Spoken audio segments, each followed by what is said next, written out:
Dak, you said tonight was about getting into a rhythm heading into the playoffs. What progress did you make into getting that rhythm that you want? Yeah, I mean, we got some momentum going. Able to score some touchdowns on offense. Just had some success running the ball, throwing the ball. And more importantly, just as you said, the momentum and just the rhythm and fun. The camaraderie we had, we just played together. Wanted to finish the season off the right way, and I think we did that in all facets of the game. I remember speaking to Zeke earlier in the week and him saying that the offense had been struggling. He felt that the offense had been struggling a little bit. Just what felt good to you tonight? Yeah, I mean, we had everything we did for the most part was a success. We got some positive yards in the run game, able to get the ball out to some different guys, got everybody involved, got some new guys to score a touchdown, and that was big. Yeah, with Michael Gallup out for the rest of the season, what did Cedric Wilson show you tonight? Yeah, Ced stepped up, but he's done that all year long. Anytime his number's called, we're going to need him for this run, and he's a great player for us. For you personally, Dak, a career-high 5 touchdown passes. You set the Cowboys' single-season touchdown pass mark with 37. Just a year ago, you were rehabbing your way back from that horrible injury. Just what does it mean to you to be rolling the way you're rolling and playing the way you're playing right now?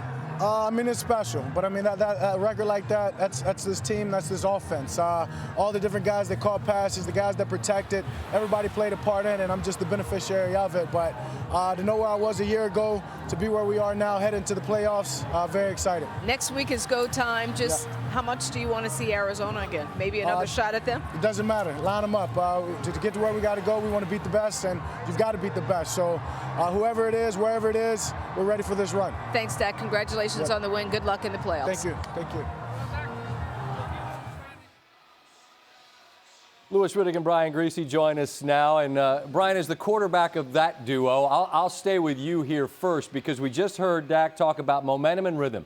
I thought the most interesting thing about tonight was the risk reward, right? If you're Dallas, what do? You're probably the 4 no matter what. But this offense has not been consistent. So you want to kind of get some rhythm. You want to get some momentum. What did you think of their decision to play their starters and their ones as long as they did? Yeah, Scotty, I don't think there was any decision at all. They could not afford not to play their starters, especially on the offensive side, because they have not been in a rhythm. And it wasn't just about last week. It's about the last half of the season. Right. They really haven't been working together on either side, run or pass. And I thought that tonight, order number 1 was come in and run the football. Mike McCarthy wanted to run it. He wanted to get Ezekiel Elliott going, and they ran it over 30 times just like he said they would. And then the play action off of that, and Dak getting on the same page and developing, as crazy as this sounds to say this sentence, at week 18 with the #1 scoring offense in the league, he had to develop the trust with his receivers because it's been waning. Whether it's CeeDee Lamb, Amari Cooper, and now Cedric Wilson in replacement of Michael Gallup, and they did that tonight. But we're going to see, because tonight obviously was a different animal against the backup defensive secondary for the Eagles. Next week, if they are to play against the Arizona Cardinals, what happened a week ago, can they push through that? And I think that's still a question in my mind. Louis, if you're Dallas, and just to pivot off this, just for your thought on Dallas, it's kind of like a preseason game in a sense, right? Because Philadelphia said, all right, we're really not putting our ones out there. Do you buy that you can take this into next week and use it as confidence? Yeah, I do, because I think there's just a thing called a standard, and knowing what you want to get done and not really necessarily caring about the quality of the opponent that you're going against. Because, look, these guys are paid professionals too. We know that they're not frontline players. We get that. We know that there was some secondary coverage bust on the part of the Eagles that you're just not going to see against playoff caliber football teams. Yeah, but for Dak Prescott, it's going to be about, okay, how are my drops? How is my delivery? How are my reads? How are my pre and post snap, progressions? How did the offensive line block? How did the receivers run their routes in terms of pace and depth and coming out of the breaks? Did they catch the football? All that stuff matters, Scott. Yep. All that stuff matters regardless of who you're going against. I mean, think about it. During training camp, when you're not going ones against ones, you're going ones against twos, and you're still making decisions about how does our offense look and how well are we executing against backups then. So you can do it here now. You can gain something out of this, and I think they'll wind up having gained a lot out of this. Right. Well, they got the most important game of their year next week against whoever it's against. And the last word, I'll give it to you, Louis, on Philadelphia. It's loser talk, and I'm not saying they're saying it. It'd be loser talk for me to suggest just getting there is enough, right? But I would suggest organizationally, new coach, You got a young quarterback. Like, this is a giant step forward. So how do they take the opportunity and make the most of it? Continue to be who they are, who they have been as they've gone on this winning streak and kind of turned the tides on this season. Run the football, be judicious with taking shots down the field, play great defense, see if you can get it turned over, and then let the chips fall where they may. Do not be anybody other than who you've been when things started turning a positive way, and you will build on that not only this year, but going into next. It's house money, Scotty, right? There's no pressure on the Eagles. I mean, say they go down to Tampa, right? I mean, nobody expects them to win. And listen, you get into a second-half game, and Jalen Hurts makes a couple of plays, and all of a sudden, the pressure mounts on the Bucs.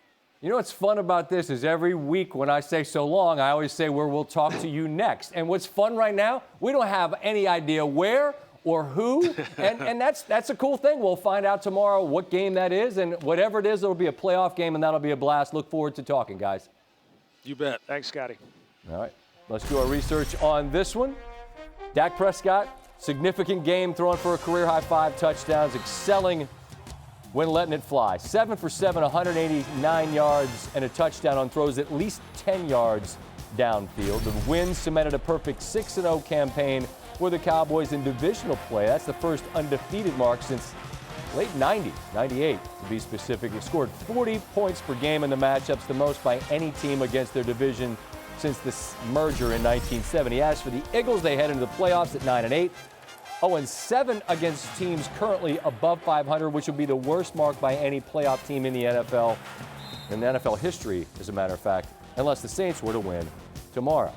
Now, with the 5 touchdown passes tonight, Dak finishes the season with 37, which surpasses Tony Romo for the most in a season in Cowboys franchise history. Now, you're going to say, well, there's 17 games. Yeah, but Dak didn't play one. So it was 16 games, right? So it's apples to apples. Remarkable for a player that missed the final 11 games last season after that injury. Only player with more passing touchdowns the year after missing 10 or more games due to injury was Andrew Luck in 2018. Coming up, Tim Hasselbeck will join the show.